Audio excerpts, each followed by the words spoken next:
The tray slipped from Alira Faye's hands before she even understood what was happening. Hot soup splashed across the marble floor of the Voss dining hall, and the sound of shattering porcelain echoed louder than it should have. For one heartbeat, the whole room went silent. Then Celia Voss rose from her chair, her face twisting with a fury that seemed far too large for such a small accident. "You clumsy, worthless girl," Celia said, her voice sharp enough to cut through stone. "Do you know how much that bowl cost? More than your entire life is worth." Alira dropped to her knees at once, scrambling to gather the broken pieces, her fingers trembling. She did not argue. She had learned long ago that arguing only made things worse. The Voss family did not tolerate excuses from servants, and they especially did not tolerate excuses from her. "I am sorry, my lady," Alira whispered, keeping her eyes down. "It will not happen again." "It will not happen again, because you will be scrubbing the stable floors for the next month," Celia snapped. "Perhaps that will teach you to be more careful with your hands." Garrick, the estate's steward, appeared at the doorway, as if he had been waiting for exactly this moment. He was a tall, narrow man with cold eyes, and a voice that always carried a hint of cruelty beneath its calm surface. He walked toward Alira slowly, savoring the fear that flickered across her face. "Clean this mess," he said, "and then report to the kitchens. There is much work to be done before tonight." Alira nodded and said nothing more. She had spent 5 years in this house, ever since she arrived as an orphan child, with nothing but the clothes on her back, and a small locket she was never allowed to explain. The Voss family had taken her in only because the old cook, Marta, had begged them to give the girl work instead of leaving her to starve in the streets. Since then, Alira had scrubbed floors, carried water, chopped vegetables, and endured insult after insult, all while telling herself that someday things would be different. She gathered the last of the broken porcelain into her apron and hurried toward the kitchen, her knees aching from kneeling on the cold floor. The kitchen was the only place in the entire estate where she felt something close to safety. It smelled of bread and rosemary, and Marta was always there, humming softly as she worked. "They were cruel to you again," Marta said, the moment Alira walked in. It was not a question. "It was nothing," Alira replied, setting the broken pieces on the table. "I dropped a tray. Lady Celia was upset." Marta shook her head, her weathered hands never pausing as she kneaded a lump of dough. "That girl finds a reason to be upset every single day. One day, someone will teach her that cruelty always comes back around." Alira managed a small, tired smile. "I doubt that day will come soon." "You never know," Marta said. "Strange things happen in this world. I have lived long enough to see nobles fall and servants rise. Do not lose hope, child." Alira wanted to believe her, but hope had become a fragile thing over the years, something she kept hidden deep inside where no one could crush it. She busied herself with washing vegetables, letting the rhythm of the work calm her racing heart. It was in moments like these, surrounded by the warmth of the kitchen, that she allowed herself to remember who she once was, before the world had decided she was nothing more than a servant. She did not remember her parents. She had only fragments of memory from before she came to House Voss, blurred images of a woman singing softly, and a warm fire in a house that felt safe. She had a locket, small and tarnished, with a symbol on it that she had never been able to identify. Marta had once told her to keep it hidden, that such things could bring danger to a girl with no family and no name to protect her. Alira had listened, and she had never shown it to anyone. The afternoon passed in its usual rhythm of chores and quiet endurance, but something in the air felt different that day. The servants moved a little faster, spoke a little quieter, and cast nervous glances toward the front gates every time a horse could be heard in the distance. By the time evening approached, the entire household seemed to be holding its breath. "What is happening?" Alira finally asked one of the younger maids, a girl named Ivy, who always seemed to know the latest gossip before anyone else. Ivy's eyes went wide with excitement. "Have you not heard? The Wolf King is coming. He arrives tomorrow to discuss a treaty with Lord Voss." Alira had heard stories about the Wolf King, as had everyone in the kingdom. His name was Cade Draven, and he ruled the northern territories with a strength that inspired both admiration and fear. It was said that he had won every battle he had ever fought, that his enemies surrendered before his armies even arrived, and that his eyes held no mercy for those who crossed him. Nobles spoke his name in hushed, careful tones, as though speaking too loudly might summon his anger from across the kingdom. "The Wolf King here?" Elira repeated, unable to hide her surprise. "Yes," Ivy said, practically bouncing with excitement. "Lady Celia has been preparing for weeks. She hopes to catch his attention. Can you imagine becoming the bride of the Wolf King?" Elira could not imagine it, not really. She had never met anyone so powerful, and the thought of such a man walking through these halls filled her with a strange, nervous curiosity. She returned to her work, trying to push the thought aside, but it lingered at the edges of her mind for the rest of the evening. That night, after the kitchen had finally gone quiet and the last of the dishes had been put away, Elira sat alone in the small room she shared with two other maids. She took out her locket, turning it over in her fingers, as she always did when the world felt too heavy to carry. The symbol on its surface, a small wolf circled by a crescent moon, glinted faintly in the candlelight. She had asked Marta about it once, years ago, and the old cook's face had gone pale before she quickly changed the subject. Elira closed her hand around the locket and closed her eyes, letting herself imagine, just for a moment, a life where she was not invisible. A life where someone saw her as more than a servant to be scolded and dismissed. She knew such dreams were foolish, especially for a girl in her position, but they were hers, and no one could take them away. The next morning arrived with a flurry of activity unlike anything Elira had ever seen at House Voss. Servants rushed through the halls carrying flowers, polishing silver, and preparing feasts fit for royalty. Lord Edmund Voss paced through the main hall, barking orders at anyone who moved too slowly, while Lady Odalys fussed over Celia's appearance, as though her daughter's entire future depended on this single day. "You must smile more," Lady Odalys instructed, adjusting the folds of Celia's gown. "And do not speak unless spoken to first. The Wolf King values discipline above all things." "I know how to behave, Mother," Celia said, though her voice carried an edge of nervousness she tried to hide. Elira watched the chaos unfold from the corners of the room as she carried trays of food to the kitchen. She had been assigned to help with the preparations for the grand feast that evening, a task that kept her running between the kitchen and the dining hall without a moment's rest. Despite the exhaustion, she could not help but feel a flicker of curiosity about the man everyone feared so deeply. By midday, word spread through the estate that the Wolf King's procession had been spotted approaching from the northern road. Every servant was ordered to their stations, every noble guest ushered into the courtyard to witness the arrival. Elira remained inside, tasked with finishing the preparations in the kitchen, but she could hear the distant sound of horses growing louder, the murmur of the crowd rising with anticipation. She paused for a moment near the kitchen window, wiping her hands on her apron, and looked out toward the courtyard. Even from this distance, she could see the procession approaching, a line of dark horses and banners bearing the symbol of a wolf beneath a crescent moon. Her breath caught in her throat. It was the same symbol as the one on her locket. She told herself it was simply a common emblem, nothing more than coincidence. Wolves were common symbols among many noble houses and kingdoms. Still, something about the sight sent a strange shiver through her, a feeling she could not quite explain.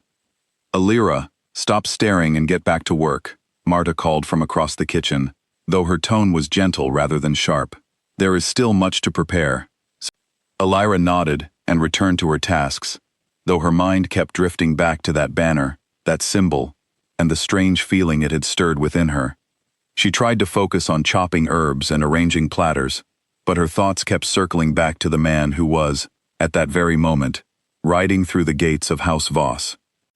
Outside, the courtyard buzzed with tension as Lord Edmund and his family stood at the top of the stone steps, waiting to greet their powerful guest. The Wolf King's procession came to a halt, and a hush fell over the gathered crowd as a tall figure dismounted from his horse. Even from a distance, his presence commanded attention. He moved with the quiet confidence of a man who had never once doubted his own strength, his dark cloak settling around him like a shadow given form.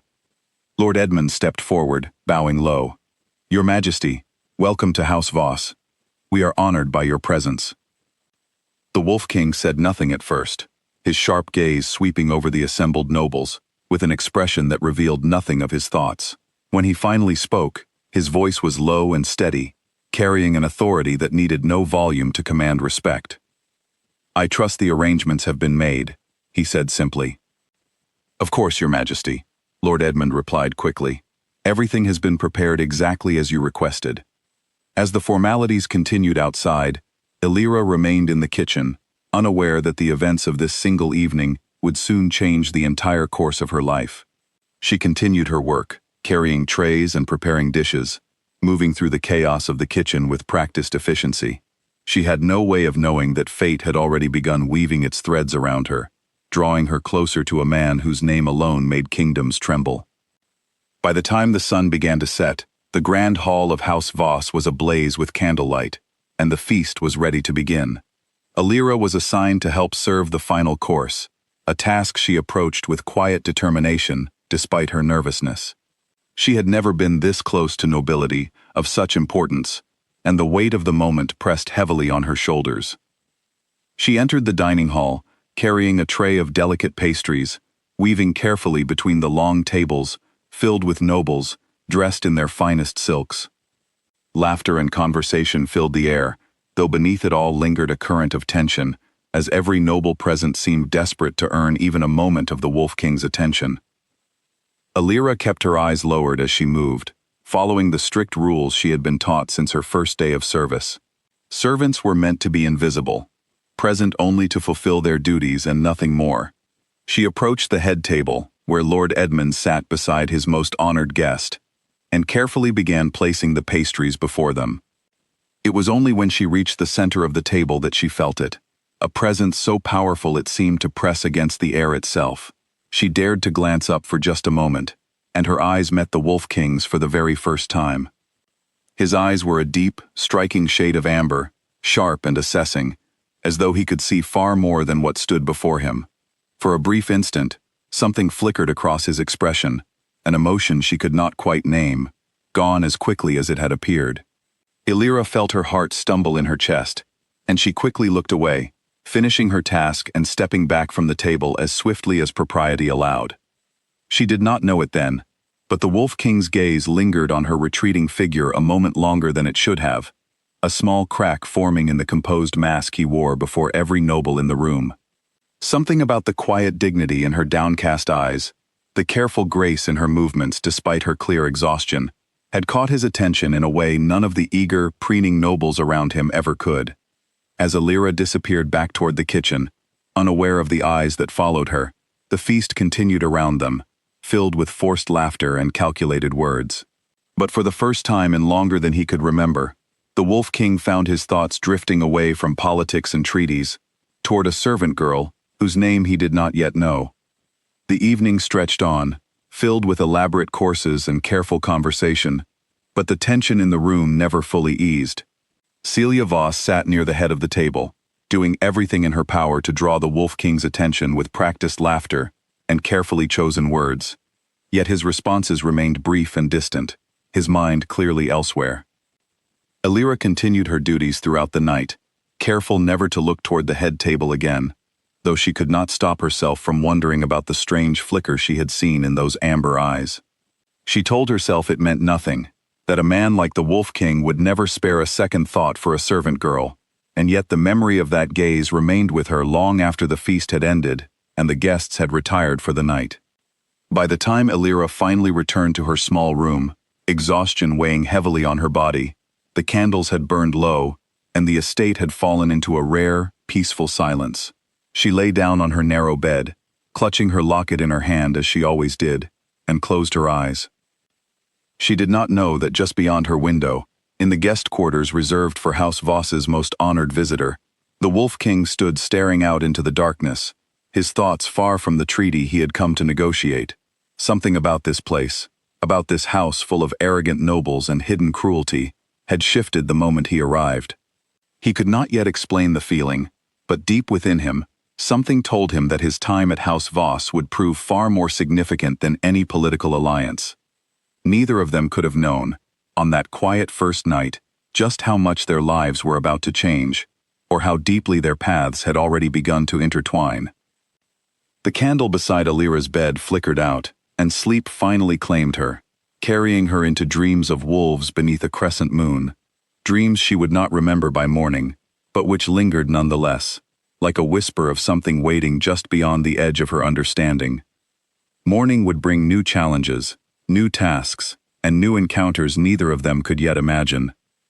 But for now, beneath the same roof, separated by walls of stone and centuries of tradition, a kitchen girl and a king slept unaware that the threads of their destinies had already begun to weave themselves together, threads that no amount of noble arrogance or cruel scheming would ever be strong enough to fully sever. The morning sun had barely risen when Alira found herself already deep into her chores, scrubbing pots in the kitchen, while the rest of the household still slept off the excitement of the previous night. Marta moved quietly beside her, preparing the morning bread, occasionally glancing toward Alira with a thoughtful expression. "You seem distracted this morning," Marta finally said. "Is something troubling you?" Alira hesitated before answering. "I saw the Wolf King last night, up close, while serving the head table." Marta's hands paused briefly over the dough. "And what did you think of him?" "He seemed different than the stories say," Alira admitted. "Not cruel exactly, just distant, guarded." Marta studied her for a long moment before returning to her work. "Powerful men often build walls around themselves, child. It is easier than allowing anyone close enough to see the truth beneath the crown." Alira considered this as she continued scrubbing, wondering what truth might lie hidden beneath the Wolf King's composed exterior. She quickly reminded herself that such thoughts were foolish and dangerous. A servant girl had no business wondering about the inner thoughts of a king, especially one as powerful and feared as Cade Draven. Yet despite her best efforts to push the thought aside, the memory of his amber eyes lingered in her mind throughout the morning, a small mystery she could not quite let go of, even as the demands of her daily life pulled her attention in a dozen other directions. Outside, in the estate's private gardens, the Wolf King walked alone before the household had fully woken, his mind still turning over the strange stirring of interest he had felt the night before. He was not a man accustomed to distraction, especially not by something as insignificant as a servant girl's quiet composure. And yet, here he was, unable to fully dismiss the memory of her downcast eyes and the brief flash of something raw and unguarded he had glimpsed within them. He told himself it was simply curiosity, nothing more. A king who had conquered kingdoms and commanded armies had no reason to concern himself with a nameless kitchen maid. And yet, as he walked through the quiet gardens of House Voss, he found himself hoping, against all logic and reason, that their paths might cross again before his visit came to an end. Neither Alira nor Cade could have known, on that quiet morning, just how soon that hope would be fulfilled, or how dramatically their next encounter would change the course of everything that followed. The scream came from the eastern courtyard, sharp and sudden, cutting through the quiet morning air like a blade. Alira dropped the basket of laundry she was carrying and ran toward the sound without thinking, her instincts overriding the strict rule that servants were never to interfere in matters outside their duties. When she rounded the corner, she found a young stable hand named Toby, cornered against the courtyard wall, a large hunting dog snarling and snapping at him, blood already staining the boy's sleeve. Several nobles stood nearby, watching with a mixture of alarm and detached curiosity, none of them moving to help. Garrick stood among them, his expression unreadable, making no effort to intervene. Alira did not stop to think about the danger. She grabbed a nearby broom and stepped between Toby and the enraged animal, speaking in a low, steady voice that carried none of the fear racing through her chest. "Easy," she said softly, keeping her movements slow and deliberate. "No one is going to hurt you. Easy now." The dog's growling softened slightly, its wild eyes fixed on her, rather than the terrified boy behind her. Alira kept talking, her voice calm and steady, until the animal's aggressive stance began to ease. She noticed then what the others had missed, a thin metal spike embedded in the dog's paw, clearly the source of its pain and sudden violence. "There now," she murmured, slowly lowering herself to the ground despite the obvious risk. "I only want to help." The dog watched her warily but did not attack as she reached toward its injured paw. With careful, steady hands, she gently removed the spike, and the animal let out a whimper before finally relaxing, its aggressive posture melting into exhausted relief. It was only then that Alira noticed the small crowd that had gathered, and among them, standing slightly apart from the others, the Wolf King himself, watching her with an intensity that made her breath catch in her throat. She had no idea how long he had been standing there, or how much of the scene he had witnessed. "You could have been seriously hurt," Cade said, stepping forward, his voice carrying none of the coldness the nobles around him seemed to expect. "That animal was dangerous." Alira rose to her feet quickly, brushing off her apron, suddenly aware of how improper her actions must have seemed. "Forgive me, Your Majesty. I did not think. I only saw that the dog was suffering, and that the boy was in danger." "You did not think of your own safety at all," Cade observed, his amber eyes studying her with an expression she could not quite read. "There was no time to think of myself," Alira replied honestly, before quickly lowering her gaze, realizing she had spoken far too boldly to a king. "Forgive my forwardness, Your Majesty." Around them, several of the nobles exchanged uncomfortable glances, clearly displeased that a mere servant had acted so decisively while they had stood frozen, unwilling to risk their own safety. Lord Edmund hurried forward, his face flushed with embarrassment. "Your Majesty, I apologize for this disruption," he said quickly. "This girl overstepped her position. She will be punished appropriately for such reckless behavior." Something shifted in Cade's expression at those words, a flicker of something sharp and dangerous beneath his composed surface. "Punished for saving a boy from serious harm?" he asked, his voice low and even, yet carrying an unmistakable edge. "I would think House Voss might instead consider rewarding such courage." Lord Edmund's face paled slightly. "Of course, Your Majesty. I only meant that servants must not act without proper authorization." Cade said nothing further on the matter, though his gaze lingered on Alira a moment longer before he finally turned away, allowing his attendants to lead him back toward the estate. Alira remained standing in the courtyard, her heart pounding, unsure whether she had just avoided serious punishment or invited an even greater danger by drawing the king's attention so directly. "You saved my life," Toby said quietly, still cradling his injured arm. "Thank you, Alira." "Get that arm looked at properly," Alira replied, offering him a small, tired smile. "And try to stay away from injured animals in the future." As the courtyard slowly emptied, Marta appeared beside Alira, her expression a careful mixture of pride and worry. "That was either the bravest or the most foolish thing I have ever seen you do," she said. "Perhaps it was both," Alira admitted, finally allowing herself to feel the full weight of what had just happened. She had spoken to the Wolf King directly, had defended her actions before him without permission, and somehow, instead of anger, she had seen something that almost resembled respect in his amber eyes. She spent the rest of the day expecting punishment to fall upon her at any moment, glancing nervously toward every approaching figure, certain that Garrick or Lady Odalys would soon appear to deliver whatever consequence Lord Edmund had promised. Yet, as the hours passed, no punishment came. Instead, a strange, unsettling silence surrounded her, as though the entire household was holding its breath, waiting to see what the Wolf King's continued interest might mean. That evening, as Alira carried a tray of tea to the private study, where Lord Edmund and the Wolf King were discussing the terms of their treaty, she found herself unexpectedly summoned into the room by Cade himself, much to Lord Edmund's visible discomfort. "Leave the tray here," Cade instructed, his tone calm but carrying an authority that left no room for refusal. "And remain a moment. I have questions regarding this morning's incident." Alira set the tray down carefully, her hands trembling slightly despite her efforts to appear composed. "Of course, Your Majesty." Lord Edmund shifted uncomfortably in his seat. "Your Majesty, surely there are more pressing matters to discuss than a servant's minor act of recklessness." "I disagree," Cade replied simply, his gaze remaining fixed on Alira. "Tell me, girl, where did you learn to calm an injured animal so effectively?" Alira hesitated, unsure how much of her past she should reveal. "I am not entirely certain, Your Majesty. It has always come naturally to me, for as long as I can remember." "And your name?" Cade asked. "Alira, Your Majesty." Alira Faye. Something flickered briefly across his expression at the sound of her name, though he quickly masked it, his composed exterior returning as smoothly as it had cracked. "Alira," he repeated quietly, as though testing the weight of the word. "You may return to your duties." Alira bowed quickly and hurried from the room, her heart racing with a confusion she could not fully explain.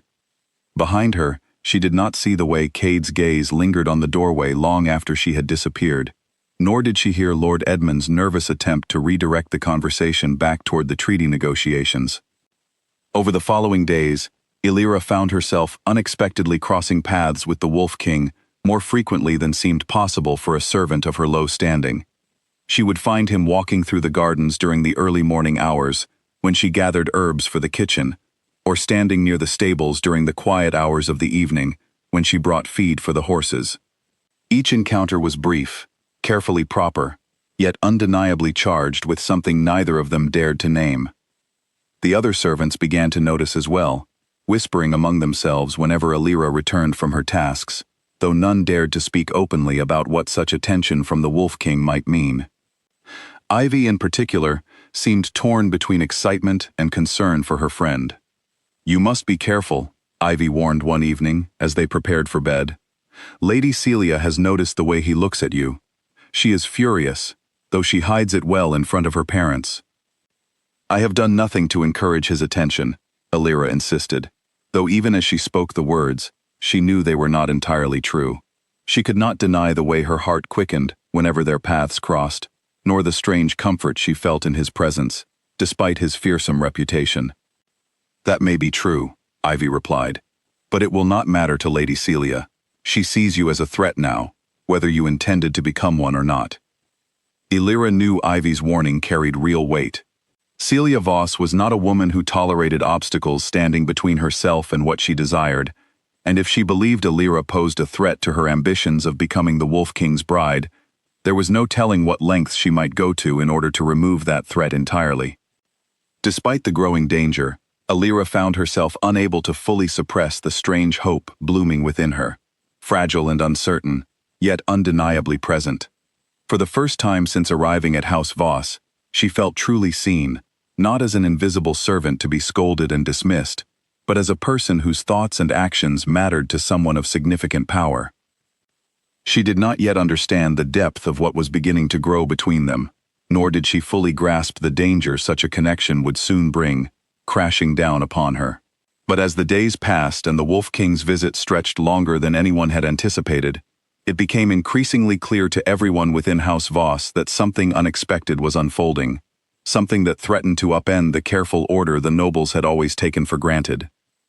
The treaty negotiations continued in the background, formal and structured, filled with careful words and calculated compromises.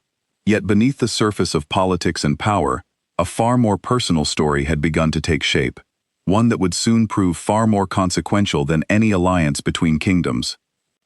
Neither Illyra nor Cade spoke openly of what was growing between them, both bound by their positions and the impossible distance those positions created.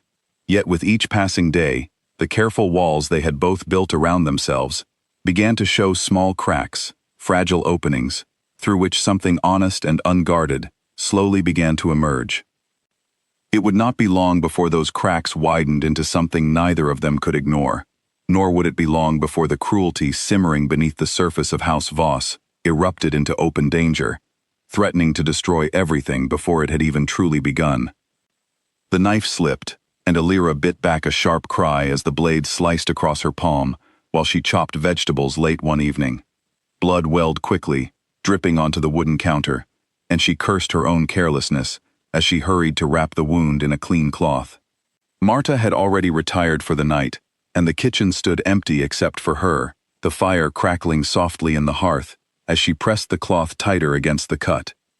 It was in that moment, while she sat alone nursing her injury, that she heard the soft creak of the kitchen door opening.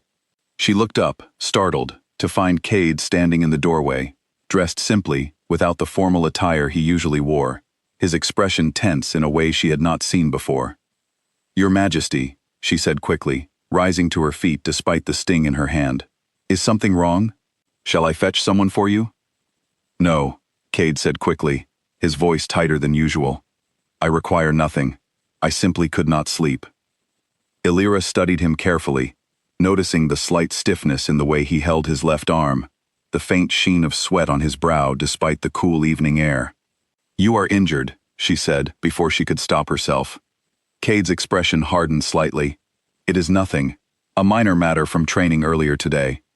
You should have it looked at properly, Illyra insisted, her instinct to help outweighing her awareness of how inappropriate it was to argue with a king. Wounds left untreated can become far more serious than they first appear. I do not require the assistance of the estate's healers, Cade said firmly. There are complications regarding trust that make such matters difficult for someone in my position. Illyra hesitated, understanding the deeper meaning behind his words. A king traveling through unfamiliar territory, negotiating a treaty with nobles who might have their own hidden ambitions, could never be entirely certain who among the estate's healers might be trusted, or who might use such vulnerability against him. I am not skilled in the ways of a trained healer, Illyra said carefully, but I have tended wounds before, among the estate's animals, and occasionally among the younger servants. If you would allow it, I could at least ensure the wound does not worsen. Cade studied her for a long moment, clearly weighing the offer against his deeply ingrained instinct toward caution. Finally, with visible reluctance, he nodded and allowed her to guide him to a chair near the fire. He rolled back his sleeve to reveal a deep gash along his forearm, clearly more severe than the minor matter he had claimed it to be. Illyra's breath caught at the sight, but she quickly steadied herself, retrieving clean cloths and a small jar of healing salve Marta kept stored for emergencies.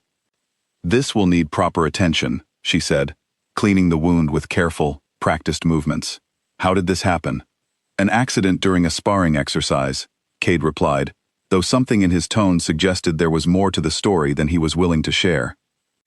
Illyra did not press further, focusing instead on tending the wound with quiet efficiency. As she worked, she became increasingly aware of how close they sat together, of the warmth radiating from him despite his usually guarded demeanor, of the way his amber eyes watched her every movement, with an intensity that made her hands unsteady. You are remarkably calm, Cade observed, as she carefully wrapped a clean bandage around his arm. Most people in your position would be far too nervous to speak so freely, let alone tend to a king's wounds with such steady hands. Perhaps I simply do not think of you as a king in this moment, Illyra admitted quietly, but rather as someone in need of help. Titles seem to matter less when there is blood to clean. A faint, almost imperceptible smile touched the corner of Cade's mouth. That is a refreshing perspective. Most nobles I encounter seem incapable of seeing past the crown. I am not a noble, Illyra replied simply. Perhaps that makes it easier. They fell into a comfortable silence as she finished securing the bandage, the crackling fire filling the quiet kitchen with a gentle warmth. When she finally stepped back, satisfied with her work, Cade flexed his arm carefully, testing the bandage's hold. Thank you, he said, his voice softer than she had ever heard it. You did not have to offer such help, especially not without knowing whether you might be punished for your trouble. I could not simply watch you suffer without offering assistance, Illyra said honestly. That would not sit right with me, regardless of the risk. Something shifted in Cade's expression as he studied her, an emotion she could not quite name flickering behind his amber eyes. You are unlike anyone else I have encountered within these walls, he said quietly. Everyone else sees only what they might gain from my presence. You seem to see only a person in need. Illyra felt heat rise to her cheeks at his words, unsure how to respond to such an unexpected admission. Perhaps that is simply how I was raised to see the world, she said finally. Kindness should not depend on what someone can offer in return.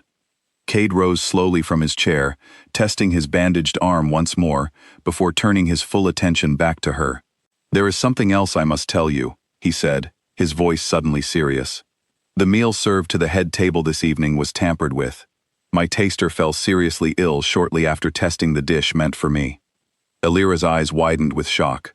Poisoned? Here, within House Voss? It appears so, Cade confirmed grimly. I have not yet determined who is responsible, but I suspect this treaty negotiation has drawn far more dangerous attention than Lord Edmund anticipated. There are those who would benefit greatly from my death, both within this kingdom and beyond its borders.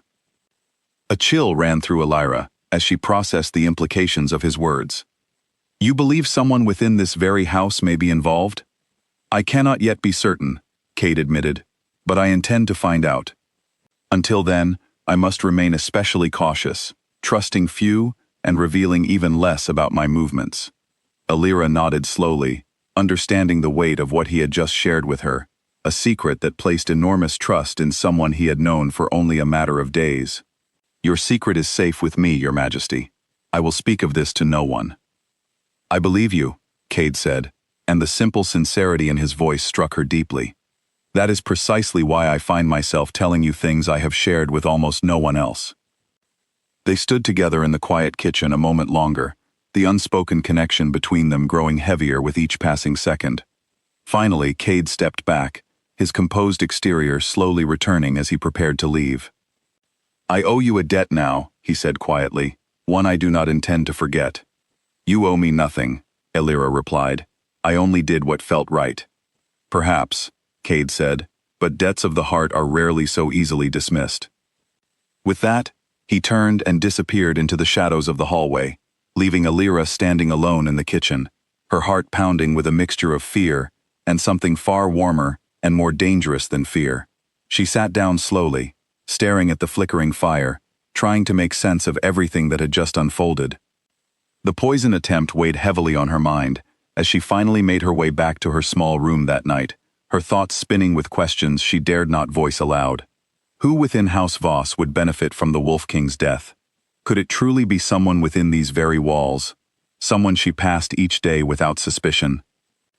She thought of Garrick's cold, calculating demeanor, of Celia's simmering resentment, now that Cade's attention had clearly drifted elsewhere, of the many nobles who had arrived alongside the Wolf King's procession, each carrying their own hidden ambitions.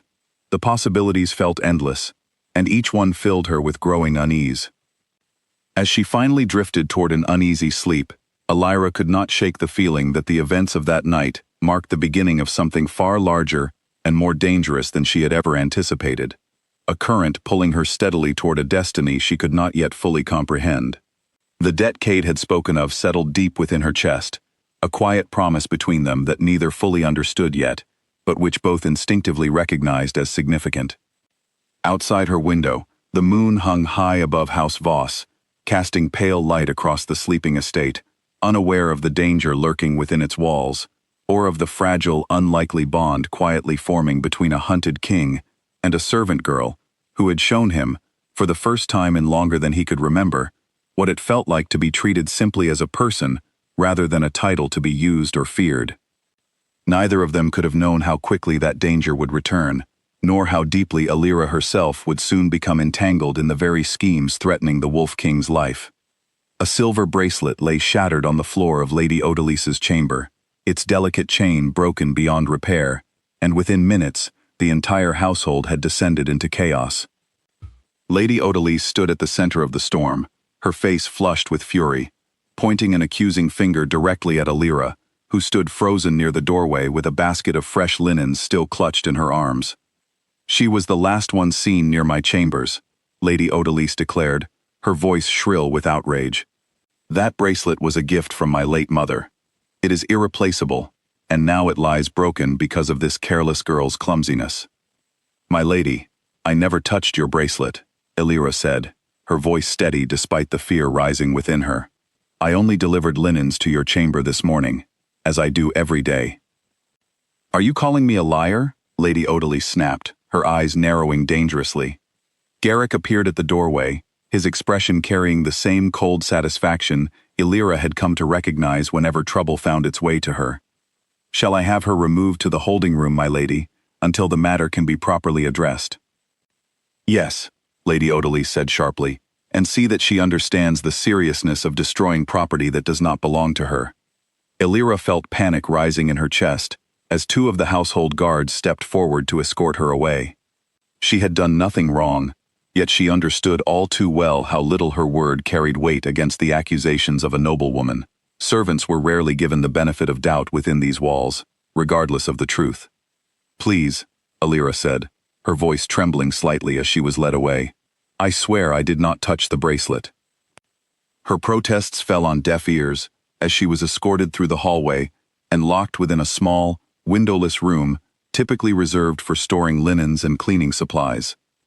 The door shut behind her with a heavy, final thud, and she sank down against the cold stone wall, her heart racing with fear and confusion.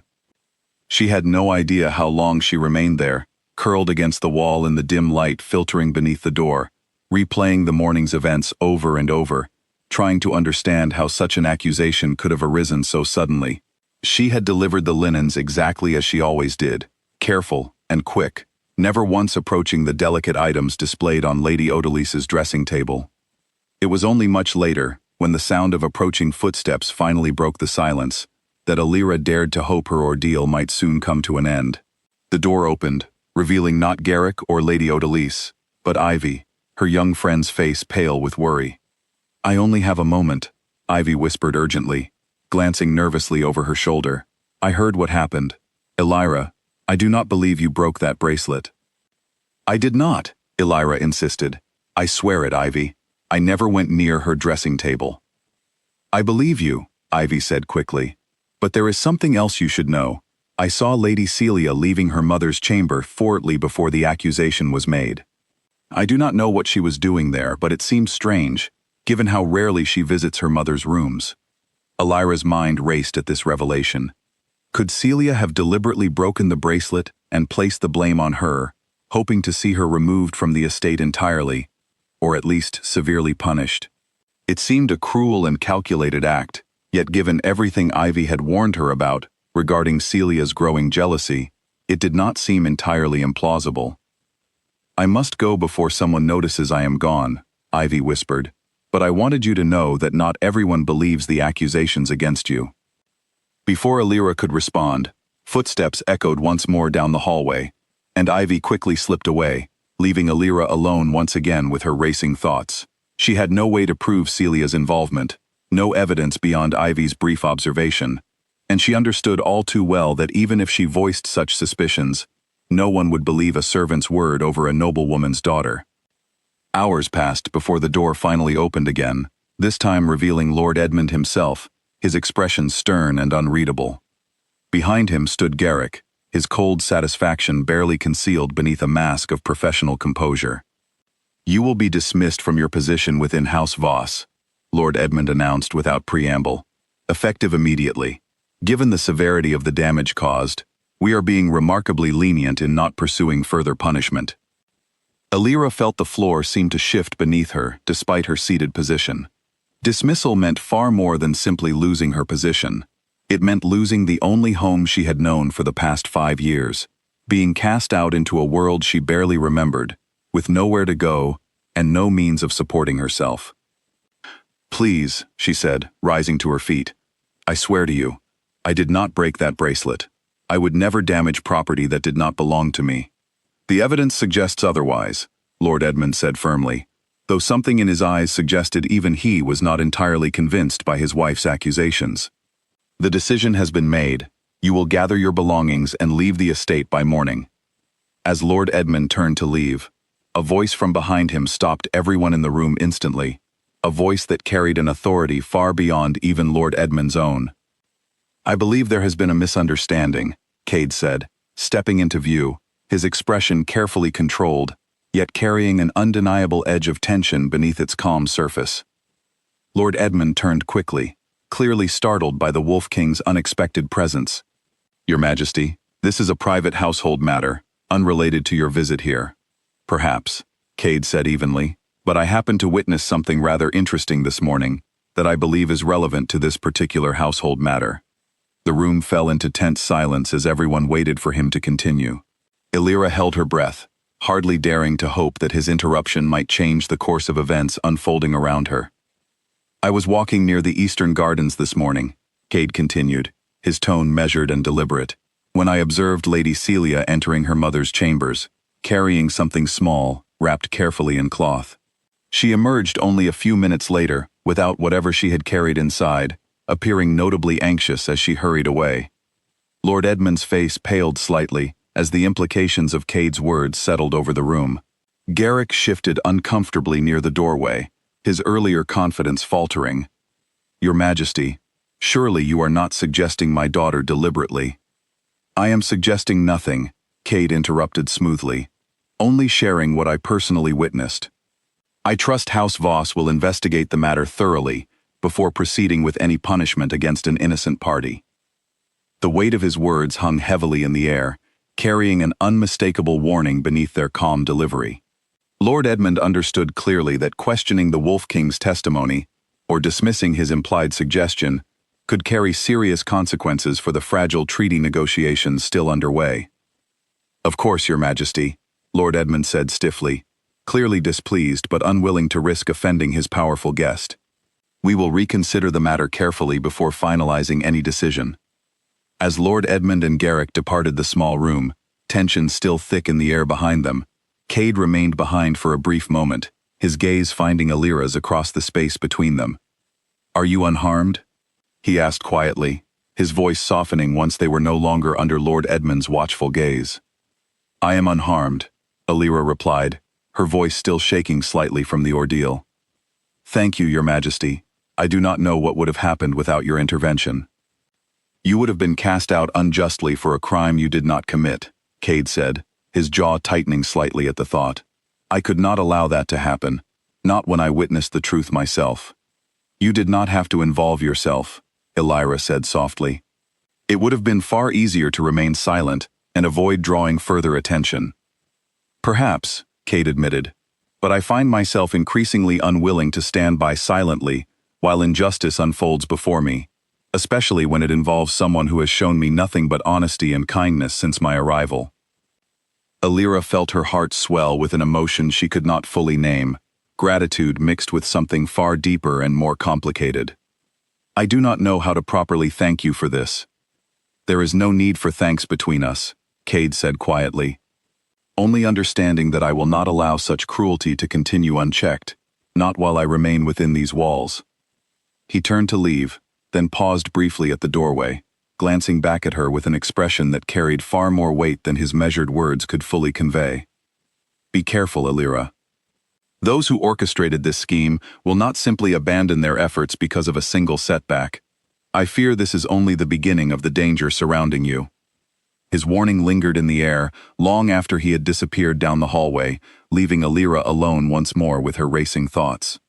She understood now, with growing certainty, that she had somehow become entangled in something far larger and more dangerous than she had ever anticipated, a web of jealousy, ambition, and hidden schemes that threatened to consume everyone caught within its grasp.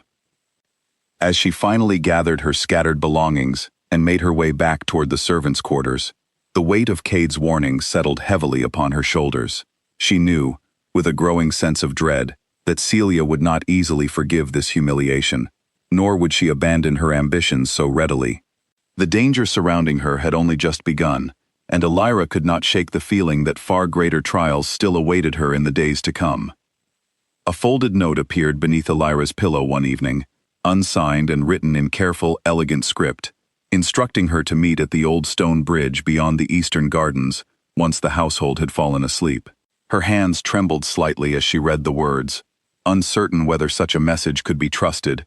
Yet some instinct deep within her recognized the handwriting, steady and deliberate, unmistakably belonging to the Wolf King himself.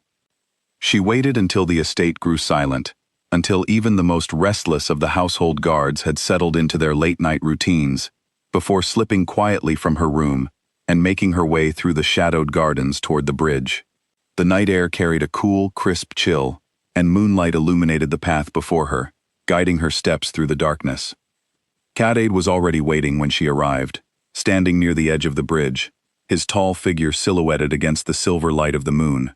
He turned as she approached, relief visible in his expression despite his usually guarded demeanor. "You came," he said quietly.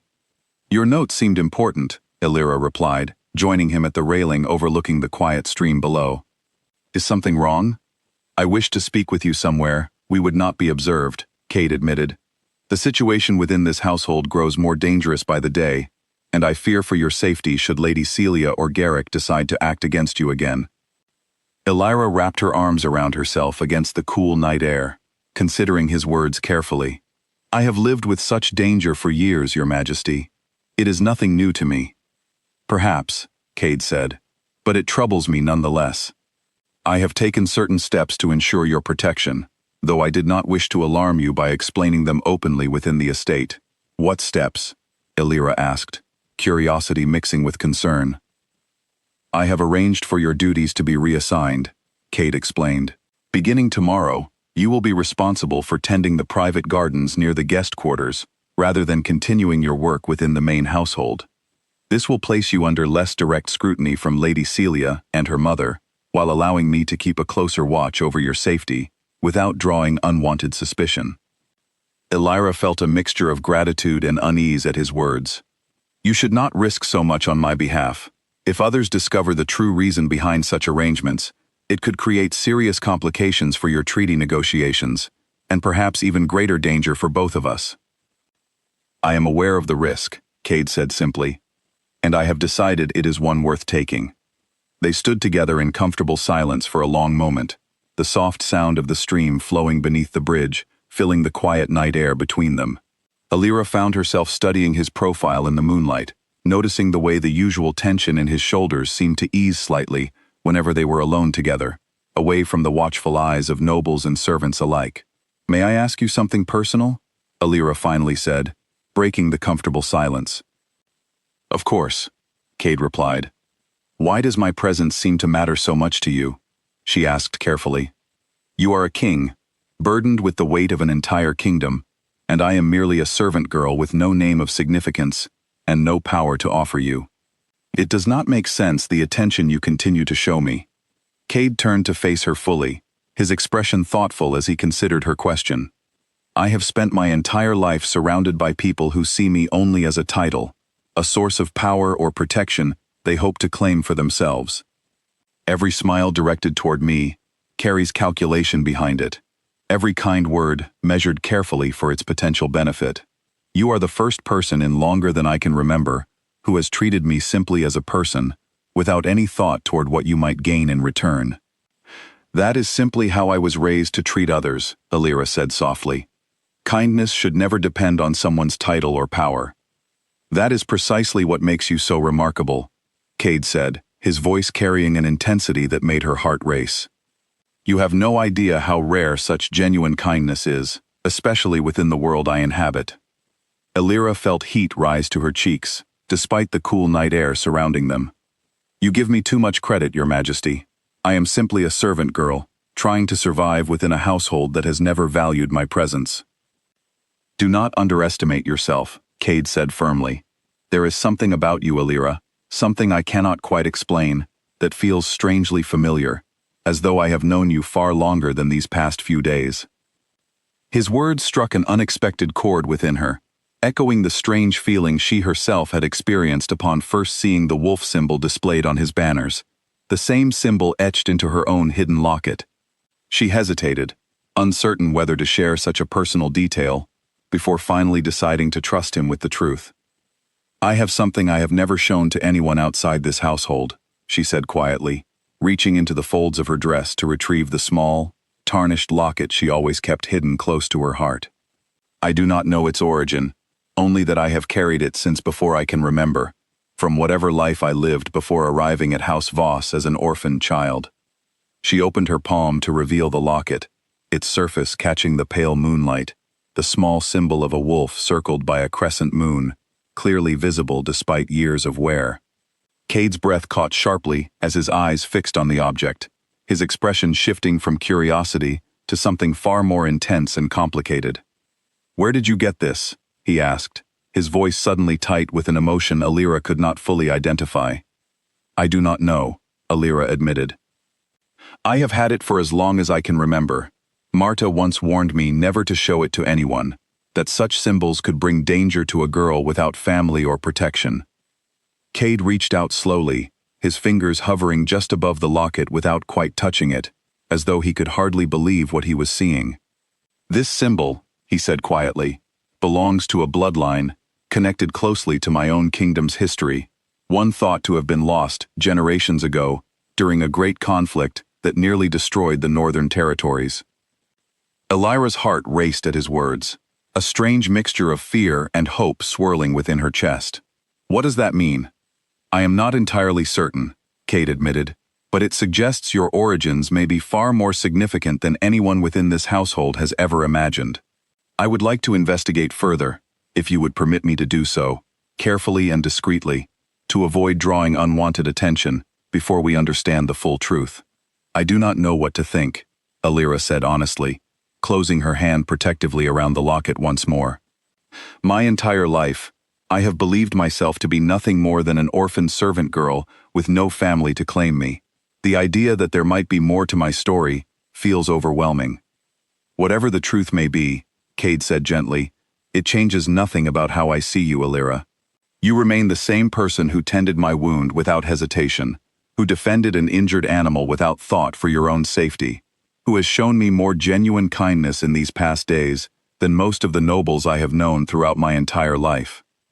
His words settled deeply within her chest, warm and steadying, despite the uncertainty swirling around her newfound revelation.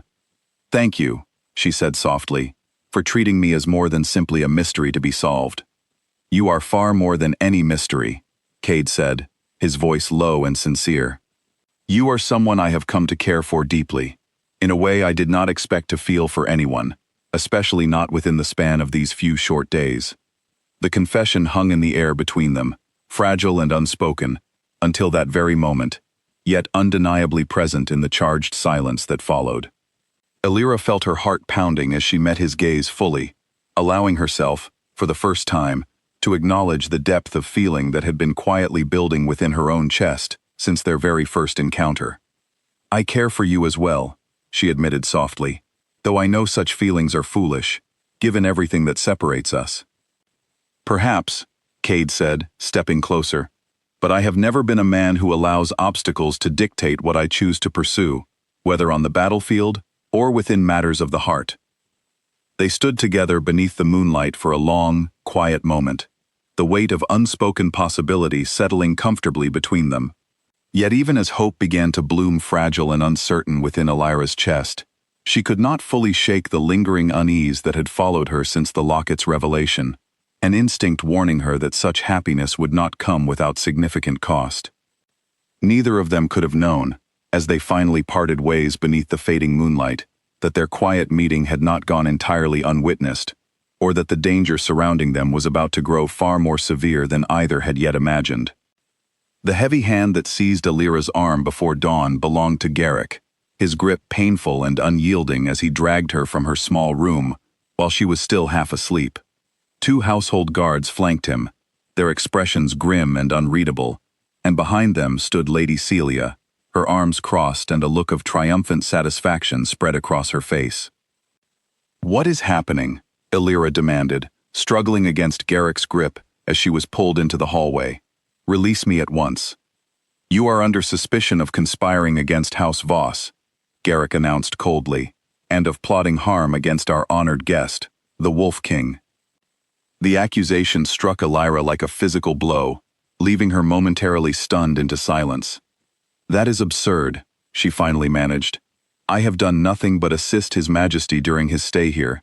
I would never conspire to harm him.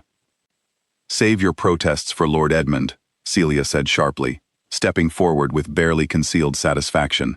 You were seen meeting secretly with the Wolf King last night, beyond the Eastern Gardens, engaged in behavior entirely inappropriate for a servant of your station. Combined with the suspicious poisoning attempt made against His Majesty just days ago, it seems clear enough what conclusions must be drawn. Alira's blood ran cold at the mention of the poisoning attempt, a secret Cade had shared with her in strict confidence. I had nothing to do with that. I only tended his wound when he came to me injured, nothing more.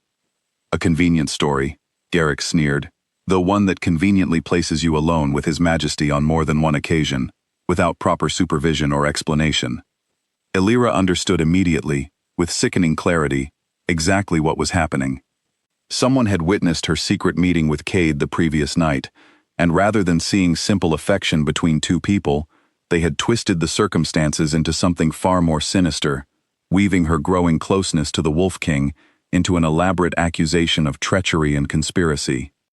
This is not true, Alira insisted desperately, as she was dragged further down the hallway toward the estate's holding cells, far more secure and unforgiving than the small storage room she had previously been confined to. Please, you must believe me.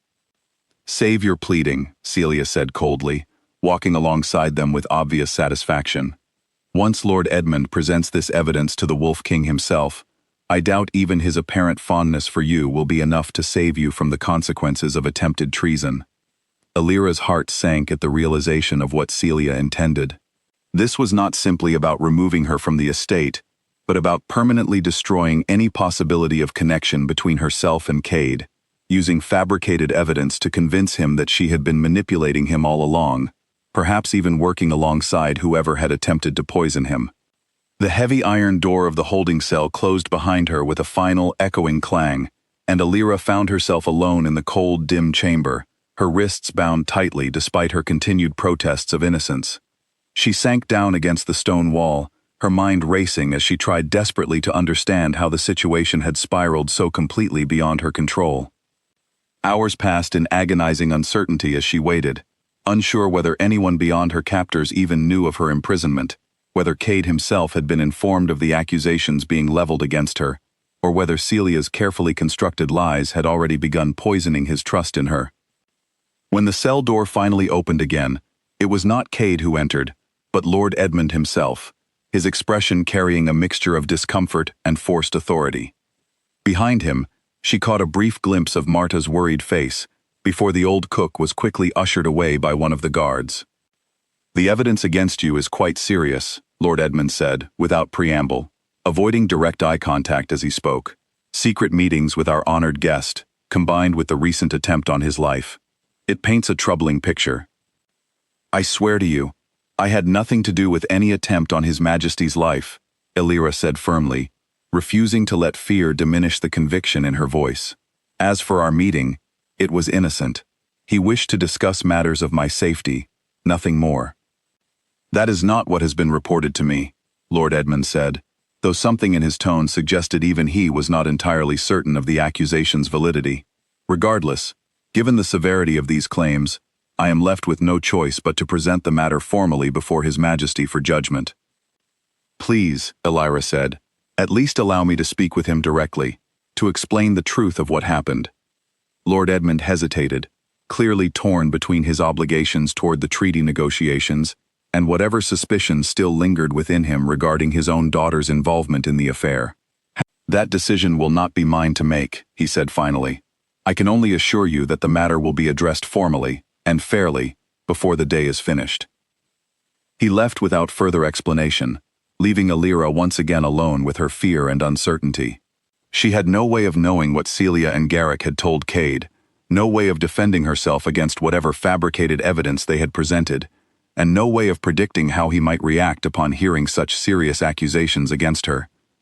Doubt began to creep into her thoughts despite her best efforts to resist it.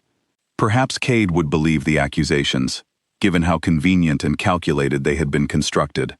Perhaps the growing connection between them, so fragile and newly formed, would crumble instantly beneath the weight of such serious allegations. The thought filled her with a despair deeper than any punishment she might personally face. As the hours continued to stretch on within the cold confines of her cell, Alira found herself replaying every moment she had shared with Cade since his arrival, searching desperately for reassurance within those memories. She remembered the sincerity in his eyes when he had spoken of caring for her, the gentle honesty with which he had shared his suspicions regarding the poisoning attempt, the genuine warmth that had grown steadily between them despite the impossible distance their positions created.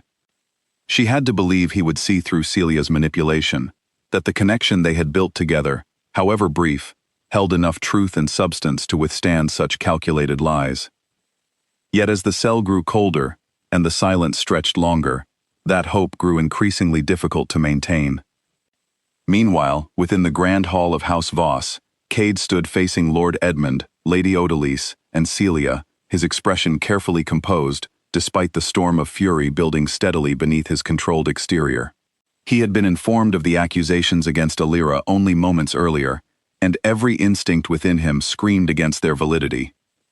"You claim she conspired against me," Cade said, his voice deceptively calm, carrying an edge sharp enough to make even Lord Edmund visibly uneasy. "Yet you offer no actual evidence beyond a servant's word that she was seen meeting me privately, a meeting I myself arranged." "Your Majesty," Celia interjected quickly, "surely you understand how suspicious such behavior appears. particularly given the recent attempt on your life. It seemed only prudent to investigate thoroughly.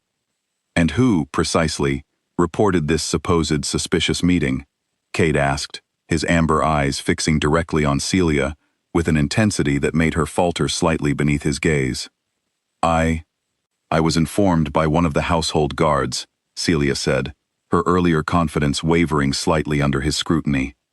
Bring this guard before me immediately, Cade commanded, along with whatever evidence exists, connecting Alira to the poisoning attempt. I will not accept vague accusations and convenient timing as sufficient grounds for imprisoning an innocent woman. The room fell into tense silence as Lord Edmund hurried to summon the guard in question, while Celia's composure continued to crumble beneath the weight of Cade's unwavering scrutiny. It had become increasingly clear that her carefully constructed scheme, built upon jealousy and calculated manipulation, was far less solid than she had initially believed. As the guard was finally brought forward, his testimony faltering and inconsistent beneath Cade's pointed questioning, the true fragility of the accusations against Alira became undeniably apparent. There was no real evidence connecting her to the poisoning attempt, only circumstantial suspicion born entirely from jealousy and fabricated conclusions. Cade's fury, carefully restrained until this point, finally began to surface, cold and unmistakable, sending a wave of tension rippling through everyone gathered within the hall. The arrogant nobles who had orchestrated this cruel scheme were about to discover, in the most undeniable way possible, exactly how far the Wolf King was willing to go to protect someone he had come to care for deeply. Silence fell over the grand hall like a heavy blanket, as Cade's fury became fully visible for the first time since his arrival at House Voss. The guard's testimony had collapsed entirely under careful questioning, revealing no actual evidence beyond second-hand rumors and Celia's own insistent prompting. What had begun as a calculated scheme to remove Alira from the estate now stood exposed as nothing more than jealousy, dressed in false accusation. This entire matter, Cade said, his voice low and controlled, yet carrying a dangerous edge that made everyone present instinctively step back, has been built upon lies designed to destroy an innocent woman's reputation and freedom. I want her released immediately.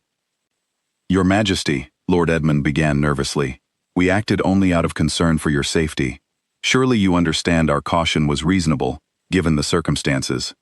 Reasonable caution does not involve imprisoning someone without genuine evidence, Cade replied sharply.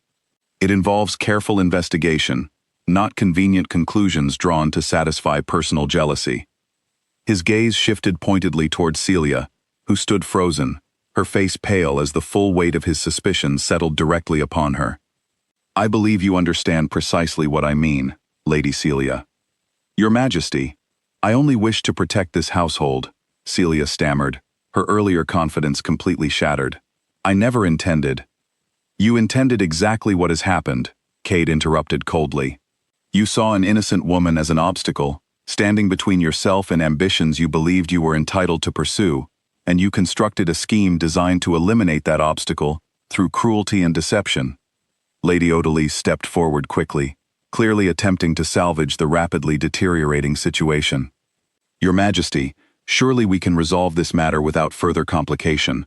My daughter's intentions, however misguided, were never meant to cause genuine harm. Imprisonment on false charges of treason is not a minor complication, Cade said firmly.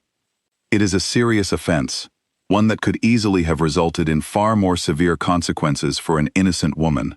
Consequences your household would bear full responsibility for creating. The tension within the hall grew thick enough to feel physically oppressive, as everyone present recognized the gravity of the situation unfolding before them. The treaty negotiations, so carefully cultivated over the previous days, now hung precariously in the balance, threatened entirely by the cruel scheme orchestrated against a servant girl few among the nobility had ever considered worthy of genuine concern. Release her immediately, Cade commanded, his voice leaving no room for further argument or delay, and I expect a full accounting of this matter, along with appropriate consequences for those responsible for such a baseless and cruel accusation. Lord Edmund quickly signaled for the guards to retrieve Alira from her cell, his expression carrying visible distress at the realization of how severely this situation threatened the delicate treaty he had worked so hard to secure. Within minutes, Illyra was brought before the assembled group, her wrists finally freed from their bindings, though the fear and exhaustion of her ordeal remained clearly visible upon her face. The moment their eyes met across the grand hall, something within Cade's controlled fury softened slightly, replaced by an overwhelming relief that he made no effort to fully conceal. He crossed the distance between them quickly, his hand reaching out to gently steady her as she stumbled slightly upon entering the room. "Are you unharmed?" he asked quietly, his voice carrying a tenderness that stood in stark contrast to the cold authority he had just displayed toward Lord Edmund and his family. "I am unharmed," Illyra replied softly, though her voice trembled slightly with the lingering weight of fear she had carried throughout her imprisonment. "Thank you for believing me." "I never doubted your innocence," Cade said firmly, loud enough for everyone present to hear clearly. "Not for a single moment." His words, spoken so openly before the entire assembled household, carried a significance that rippled visibly through the room. Nobles exchanged startled glances, servants who had gathered nervously near the edges of the hall whispered quietly among themselves, and Celia's face grew increasingly pale as the true depth of Cade's protective feelings toward Illyra became undeniably clear to everyone present. "Your Majesty," Lord Edmund said carefully, clearly attempting to navigate the delicate situation without further offending his powerful guest, "please understand that House Voss deeply regrets this unfortunate misunderstanding. We will ensure appropriate measures are taken to prevent such an error from occurring again." "See that you do," Cade replied firmly, though his attention remained largely focused on Illyra, his hand still resting gently against her arm, as though reluctant to release her, now that she had finally been returned safely to his side. "I will be watching closely to ensure this household's treatment of its servants improves considerably during the remainder of my stay." The warning carried unmistakable weight, and Lord Edmund nodded quickly, clearly eager to avoid further complications that might jeopardize the treaty negotiations he had invested so heavily in securing.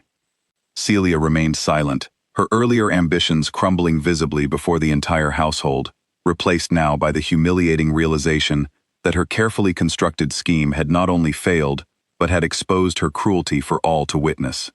As the tension within the hall slowly began to ease, Cade guided Illyra gently toward a quiet corner of the room, away from the curious stares still lingering upon them. "I am deeply sorry this happened to you," he said quietly, his composed exterior finally cracking to reveal the genuine distress he had felt upon learning of her imprisonment. "I should have anticipated that our meeting might be observed, that it could be twisted into something so dangerous." "You could not have known," Illyra said gently. "And regardless, you came to my defense the moment you learned the truth. That means more to me than I can properly express." "I will not allow such cruelty to continue," Cade said firmly. "Not while I remain here, and not after I depart, should such treatment ever resume once I have returned to my own kingdom." Illyra studied his expression carefully, noticing the sincere determination behind his words. "What do you intend to do?" Cade hesitated only briefly before answering, his decision clearly already forming within his mind. "I intend to ensure your safety permanently, regardless of what complications such a decision might create. I have grown to care for you deeply, Illyra, far beyond what I ever anticipated feeling for anyone, and I refuse to simply walk away now, leaving you vulnerable to further cruelty from those who clearly see you as a threat to their ambitions." His words settled deeply within her chest, filling her with a warmth that momentarily overshadowed the lingering fear from her recent ordeal.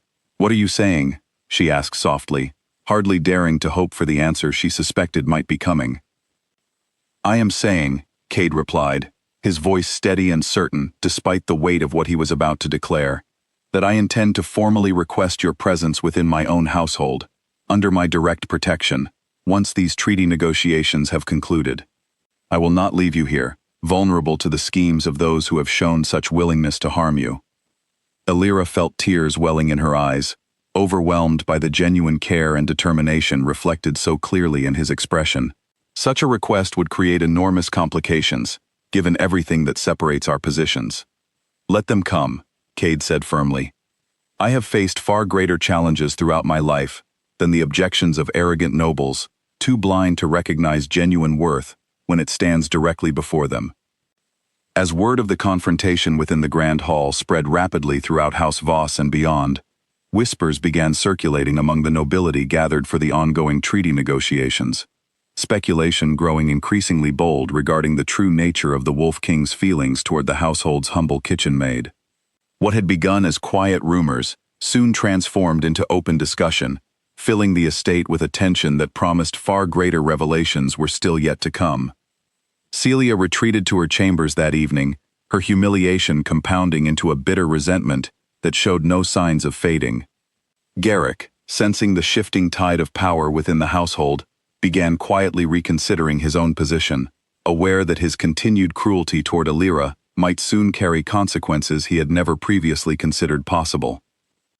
Meanwhile, within the quiet privacy of the guest quarters reserved for their honored visitor, Cade sat alone that night, his thoughts turning increasingly toward the locket Alira had shown him, toward the ancient bloodline connection it suggested, and toward the growing certainty within him that Alira's true origins held significance far beyond what anyone within House Voss could possibly imagine.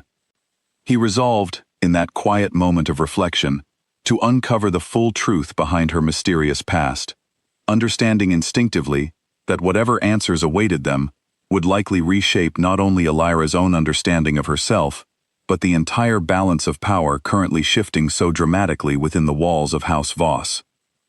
An elderly scholar named Alden arrived at House Voss 3 days later, summoned quietly by Cade's personal request, carrying with him a collection of aging texts and records concerning the lost bloodlines of the Northern Territories. He was ushered discreetly into a private study, where Alira and Cade waited anxiously, both eager and apprehensive about whatever truth the scholar's research might reveal. "Your Majesty," Alden said, bowing respectfully before spreading several worn documents carefully across the study table. "I have spent considerable time researching the symbol you described, along with the locket itself, which you were kind enough to allow me to examine briefly." "What have you discovered?"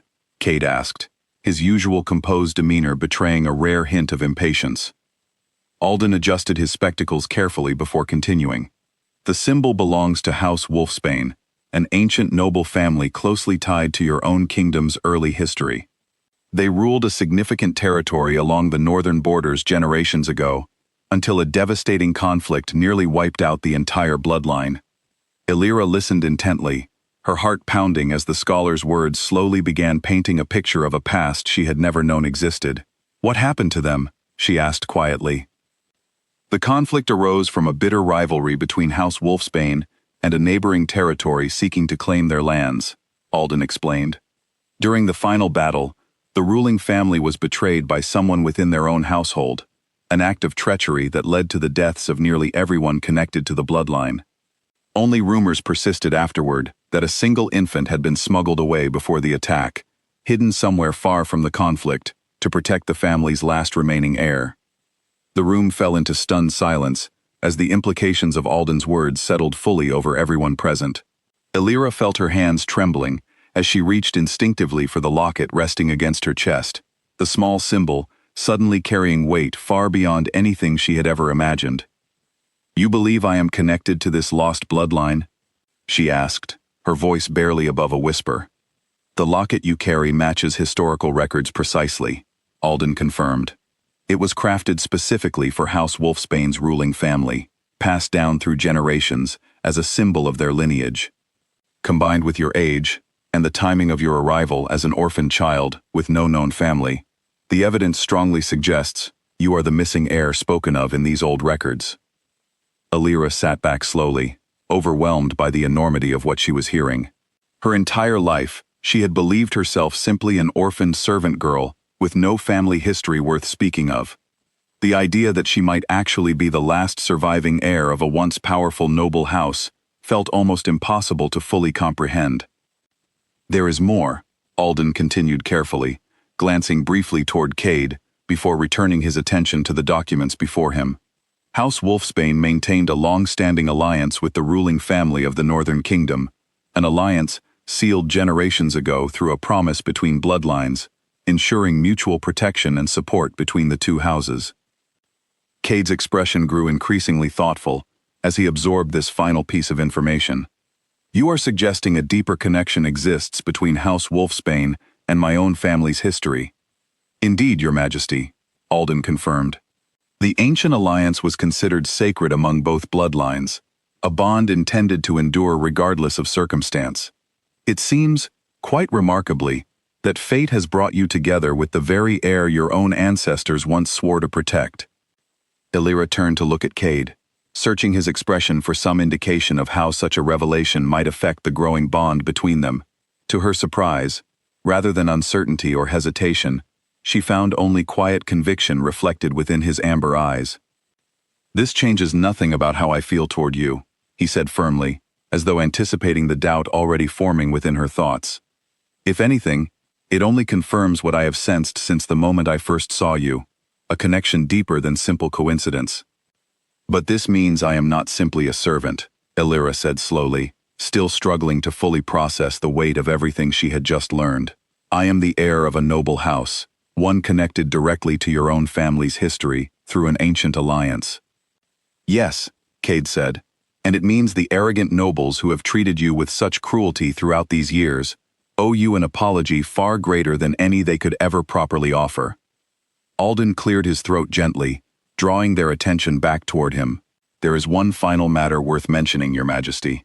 Historical records indicate that whoever restores House Wolfsbane's rightful heir to her position would be considered, by ancient tradition, to have fulfilled a sacred duty passed down through your own bloodline for generations." The weight of this final revelation settled heavily over the room, carrying implications neither Illyra nor Cade had fully anticipated. Their growing connection, born from what had begun as simple kindness and mutual respect, now carried significance far beyond personal feeling, intertwined deeply with ancient promises and historical obligation. "I do not wish for you to feel obligated toward me because of some ancient alliance," Illyra said quietly, once Alden had gathered his documents and departed the study, leaving them alone once more. "My feelings for you have nothing to do with bloodlines or historical promises." "Nor do mine," Cade said firmly, reaching for her hand gently. "I cared for you long before I understood any connection to House Wolfsbane's history. This revelation only strengthens what I already knew to be true within my own heart." Illyra felt tears welling in her eyes as she absorbed the sincerity behind his words. "What happens now?"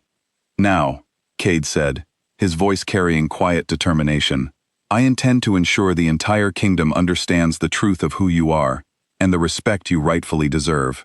No longer will you be treated as a lowly servant, dismissed and mistreated by those too blind to recognize your true worth."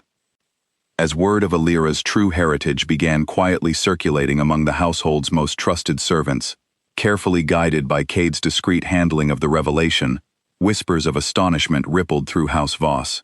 Marta, upon learning the truth, embraced Illyra tightly, tears streaming freely down her weathered cheeks. "I always sensed something special about you, child," she said softly. "I simply never imagined the truth would prove so remarkable." Ivy, too, could hardly contain her excitement upon hearing the news, though she quickly grew serious as the full implications settled over her. "Lady Celia will not take this news well," she warned. "Discovering that the servant girl she has tormented for years is actually the heir of a noble house connected to the Wolf King's own bloodline will only deepen her resentment."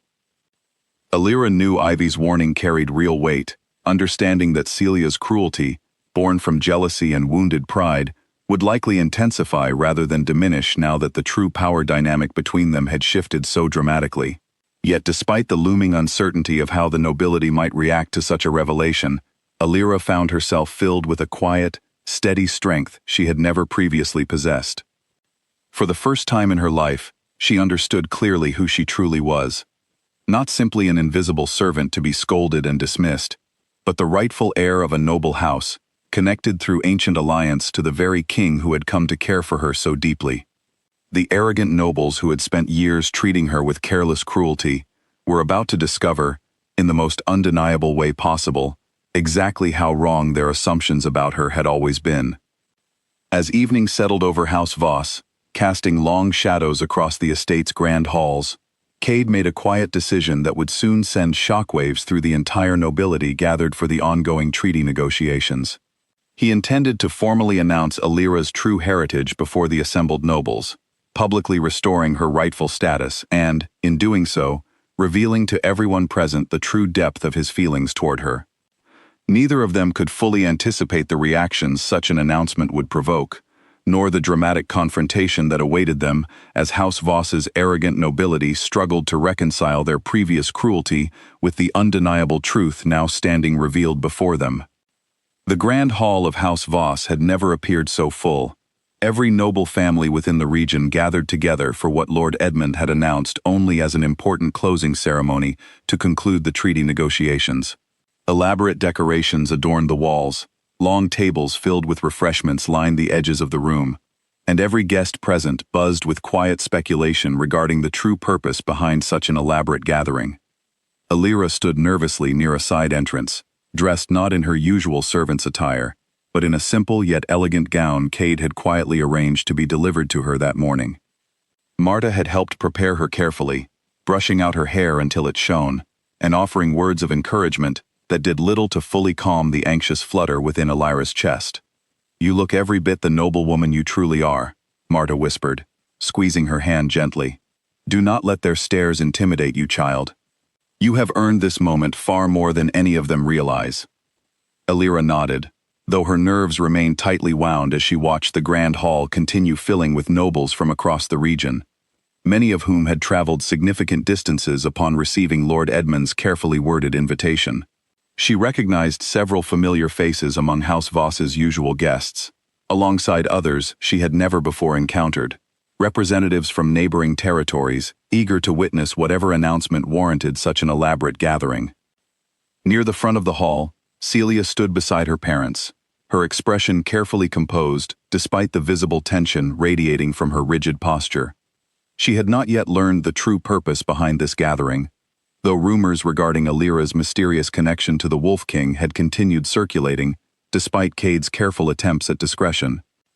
When Cade finally entered the hall, dressed in formal attire befitting his royal status, the entire room fell into respectful silence, every noble present rising quickly to offer proper acknowledgement of his presence. He moved toward the front of the hall with his usual commanding confidence, though Alira noticed a subtle tension in his shoulders that suggested even he felt the weight of what was about to unfold. "Thank you all for gathering here today," Cade began, his voice carrying easily across the silent hall. "I have called you together not simply to conclude our treaty negotiations, though that matter has indeed been settled satisfactorily between myself and Lord Edmund, but to address a matter of far greater personal significance." Murmurs rippled quietly through the assembled crowd as everyone leaned forward with growing curiosity, sensing that whatever announcement was coming carried weight beyond typical political proceedings. "During my time here at House Voss," Cade continued, "I encountered someone whose true identity has only recently come to light, someone whose heritage connects directly to an ancient alliance between my own family's bloodline and a noble house believed lost for generations." He turned toward the side entrance where Alira stood waiting, extending his hand toward her with quiet confidence. "I would like to formally introduce Alira, rightful heir of House Wolfsbane, whose bloodline was believed extinguished during a conflict generations ago, yet who has lived among us these past years, unaware of her own true heritage." Gasps of shock rippled through the hall as Alira stepped forward, her hand trembling slightly as she accepted Cade's offered support, walking together toward the center of the room, where every noble present could clearly witness the moment unfolding before them. Celia's face drained of all color, her earlier composure shattering completely as the reality of the situation crashed over her. "This cannot be true," Celia said, her voice carrying sharply across the stunned silence of the hall. "She was nothing more than a kitchen servant, someone I have known for years within this very household." "And yet," Cade replied evenly, his gaze fixed pointedly on Celia, "she is also the rightful heir of a noble bloodline, connected directly to my own family's history, a truth that has been carefully verified through historical records and documented evidence." Whispers of astonishment continued spreading rapidly throughout the assembled crowd as nobles turned to one another, exchanging shocked glances and hurried conversations regarding the extraordinary revelation unfolding before them. Lord Edmund stood frozen near the front of the hall, his expression carrying visible discomfort as he processed the full implications of what his family's treatment of Elira might now mean for House Voss's standing among the assembled nobility. Cade allowed the murmurs to settle briefly before continuing, his attention returning fully to Elira, his expression softening with a tenderness that stood in stark contrast to the formal authority he had displayed throughout the announcement. "There is one further matter I wish to address before this assembled gathering," he said, his voice carrying a new depth of sincerity that immediately captured everyone's undivided attention. He turned fully toward Elira, and to the utter astonishment of everyone present, slowly lowered himself to one knee before her, his expression carrying none of the guarded composure he had maintained throughout his entire visit to House Voss. The hall fell into absolute stunned silence. Nobles who had spent their entire lives believing the Wolf King incapable of such open vulnerability stood frozen in disbelief, watching as one of the most powerful and feared rulers in the entire kingdom knelt humbly before a woman many of them had known only as a lowly kitchen servant. "Elira," Cade said, his voice steady despite the weight of the moment, carrying clearly across the silent hall for everyone present to hear. "Since the moment I first witnessed your kindness, your courage, and your unwavering honesty, I have come to understand what genuine connection truly means, something I had long believed impossible, given the burdens of my position. You have shown me that true worth has nothing to do with titles or bloodlines, but everything to do with the strength and kindness of one's own heart." Tears welled in Elira's eyes as she listened, overwhelmed by the sincerity radiating from every word he spoke, and by the astonishing sight of the Wolf King kneeling before her, humble and vulnerable, in a way none of the arrogant nobles surrounding them had ever witnessed.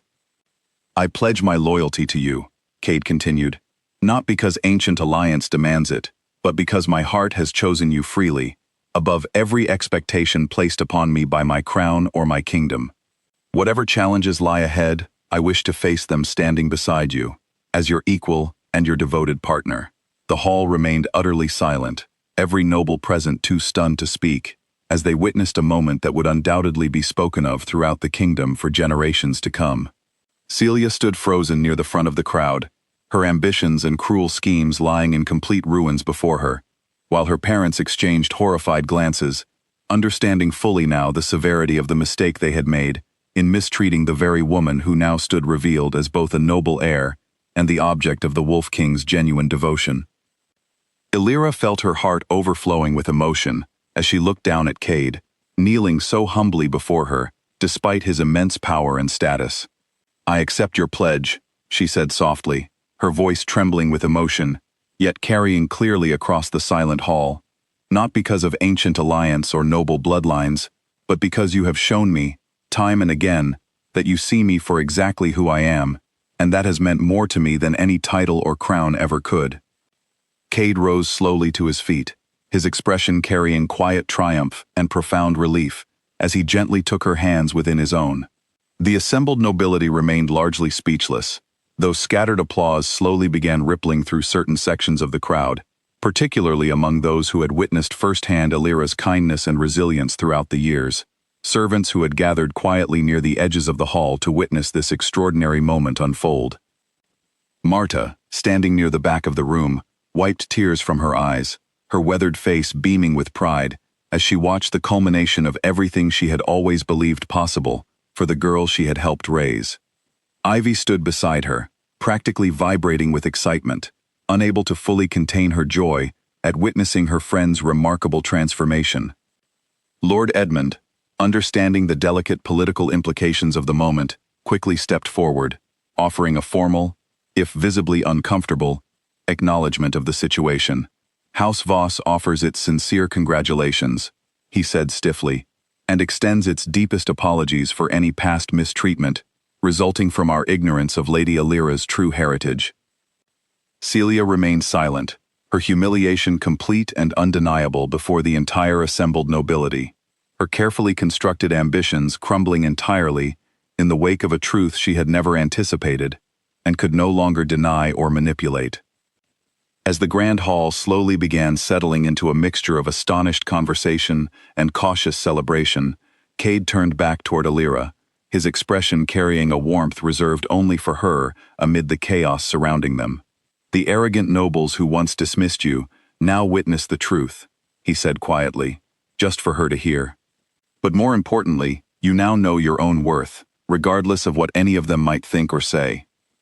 Elira smiled through her remaining tears, her heart overflowing with a happiness she had never dared to imagine possible during her years of quiet servitude within House Voss. Whatever challenges still awaited them, she understood now, with unshakable certainty, that she would face them no longer as an invisible servant, but as the rightful heir of House Wolfsbane, standing proudly beside the Wolf King who had chosen her freely, above every expectation placed upon his crown. Morning light spilled through the tall windows of House Voss, as Lord Edmund summoned the entire household into the grand hall once more, this time to address the consequences that had followed the previous evening's extraordinary revelation.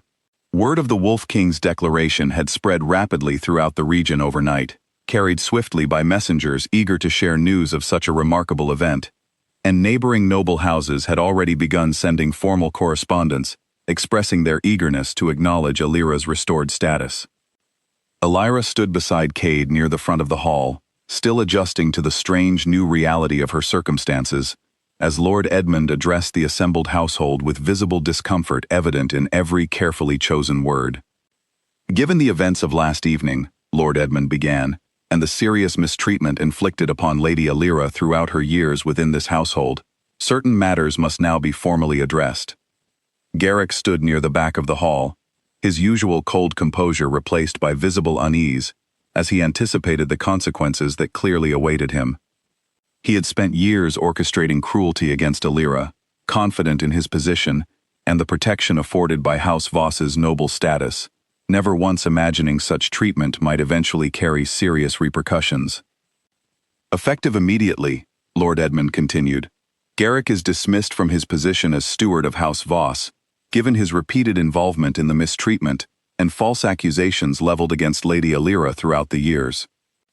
Garrick's face paled considerably at the announcement, though he offered no protest, understanding fully that any argument would only worsen his already precarious situation. He was escorted quietly from the hall, his years of quiet cruelty finally meeting the consequences he had always believed himself immune to facing. Furthermore, Lord Edmund said, turning his attention reluctantly toward his own daughter, given Lady Celia's direct role in orchestrating false accusations against Lady Elira, resulting in her wrongful imprisonment, House Voss formally extends its deepest apologies, and Lady Celia will be required to publicly acknowledge her wrongdoing before the assembled nobility of this region. Celia stood rigidly beside her mother, her face flushed with humiliation as she absorbed the severity of her punishment. Though far less severe than Garrick's dismissal, the public acknowledgement of her cruelty carried its own significant weight, permanently damaging the reputation she had spent years carefully cultivating among the region's nobility. I sincerely regret my actions toward Lady Elira, Celia said stiffly, her voice carrying little genuine remorse despite the forced nature of her apology. I allowed jealousy to cloud my judgment, and I understand now the seriousness of the harm I caused. Elira accepted the apology with quiet grace, though she harbored no illusions regarding its sincerity. She understood that true change within Celia's character would require far more than a single forced acknowledgement of wrongdoing, yet she also recognized that continuing to hold on to anger and resentment would serve no positive purpose in the new life now unfolding before her. I forgive you, Elira said simply, though I hope you will reflect seriously on how your actions affected not only myself, but everyone within this household who has suffered under similar treatment throughout the years. As the formal proceedings within the grand hall concluded, Cade turned to Elira with a soft smile, his hand finding hers gently amid the lingering tension still present within the room. Are you ready to leave this place behind? He asked quietly. Elira glanced around the familiar hall, filled with mixed emotions as she considered the years she had spent within these walls, both the hardship she had endured and the small moments of kindness that had helped sustain her throughout that difficult time. I believe I am, she said finally. Though I will always remember the kindness Marta showed me, and the friendship Ivy offered, even during my darkest days here. They will always be welcome to visit you within my kingdom, Cade assured her gently, and I intend to ensure both receive proper recognition and reward for the loyalty and kindness they showed you throughout the years. True to his word, Before their departure from House Voss, Cade arranged generous provisions for both Marta and Ivy, ensuring their continued comfort and security, regardless of whatever changes might follow within House Voss's household staff. Marta wept openly as she embraced Alira one final time, her pride and joy evident despite the bittersweet nature of their farewell. "You have always deserved far more than this household ever offered you," Marta said softly. "I am so proud of the woman you have become, and I know your parents, wherever they may be watching from, would be equally proud." Ivy, too, offered a tearful farewell, though her excitement for Alira's new future quickly overshadowed any sadness at their parting. "You must promise to visit," she insisted, "and to tell me everything about your new life within the Northern Kingdom." "I promise," Alira said, embracing her dear friend warmly, one final time, before finally turning to join Cade, who waited patiently near the estate's grand entrance, ready to begin their journey toward the Northern Territories that would soon become her new home. The journey toward Cade's kingdom took several days, traveling steadily northward through increasingly rugged terrain, the landscape shifting gradually from the gentle hills surrounding House Voss toward the dramatic mountains and dense forests that marked the boundaries of Cade's territory. Alira found herself increasingly fascinated by the world unfolding before her, so different from the sheltered existence she had known throughout her years of servitude. Upon their arrival within the Northern Kingdom, Alira was greeted with a mixture of curiosity and cautious respect from Cade's own household and advisors, many of whom had already heard whispers regarding the extraordinary circumstances surrounding her sudden elevation to noble status. Cade's closest advisor and friend, a steady and loyal man named Rowan, welcomed her warmly, his genuine kindness immediately putting her at ease within unfamiliar surroundings. "His Majesty has spoken of little else since his return," Rowan said with a warm smile as he greeted Alira within the grand entrance of Cade's own estate. "I must admit, I have never seen him quite so at ease as he appears now, in your presence." Alira smiled warmly at Rowan's kind words, gradually feeling the weight of uncertainty surrounding her new circumstances begin to ease. Over the following weeks, she settled steadily into her new life, learning gradually about the responsibilities and expectations that accompanied her restored noble status, while continuing to build upon the deep connection she shared with Cade. Their bond, forged initially through simple kindness and mutual respect during those first difficult days at House Voss, continued growing steadily stronger as they navigated together the challenges of Alira's new position within Cade's kingdom.